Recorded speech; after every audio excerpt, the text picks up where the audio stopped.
Welcome to MooMooMath and Science. In this video, let's talk about graphing speed, and this is a distance and time graph. Guys, I know that's very hard to read. First, let's get started, and let's talk about which is the independent, which is the dependent.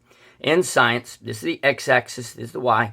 The independent variable is always on the x-axis, and time doesn't depend on anything. Time's going to do what it wants to do. It's marching forward. So it's the independent variable. I know, a little messy. And then distance, which is in meters, is going to be the dependent variable because it's going to depend on the time, okay?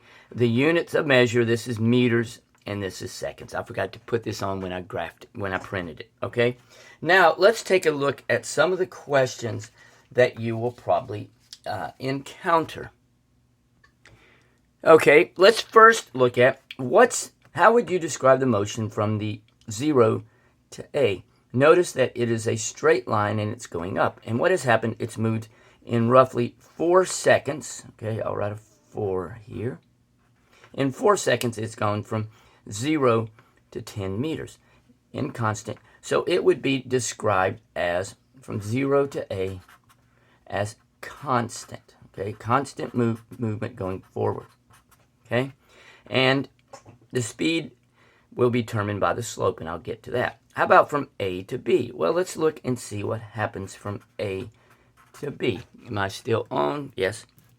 From A to B, it's going from 10 to 10 in roughly from 6 seconds to 10 seconds. So what you have is it's going to be at rest because it's not going anywhere. Now, let's look at from B to C. From B to C, it's gone from 10 meters now down to 6 meters. So it is actually, the movement is constant, but it's going in reverse, okay? Because it was at 10 meters, okay? And now it's back here at 6. And that's what it looks like. It's going down, so it is in reverse. Now let's begin to calculate some average speed problems. Okay, here's how we calculate average speed.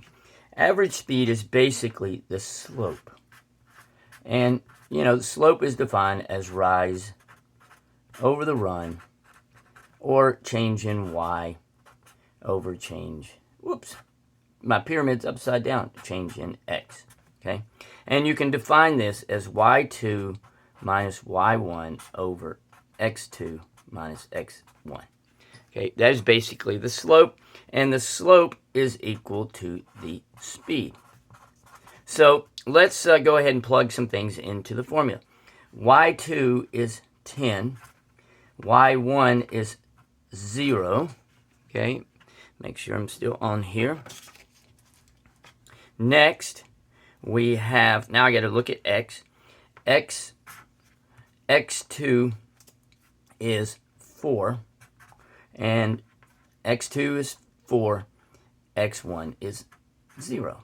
So you're going to have 10 divided by 4, which equals 2.5. And now we must put in our units, and the y is meters, and the independent is seconds. So it's meters per second.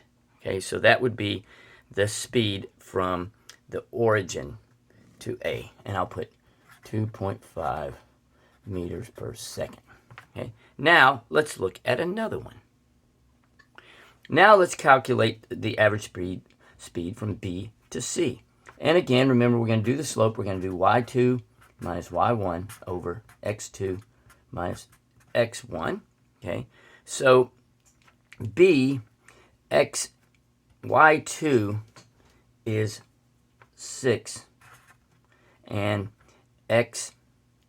y1 is 10. So you have 6 minus 10.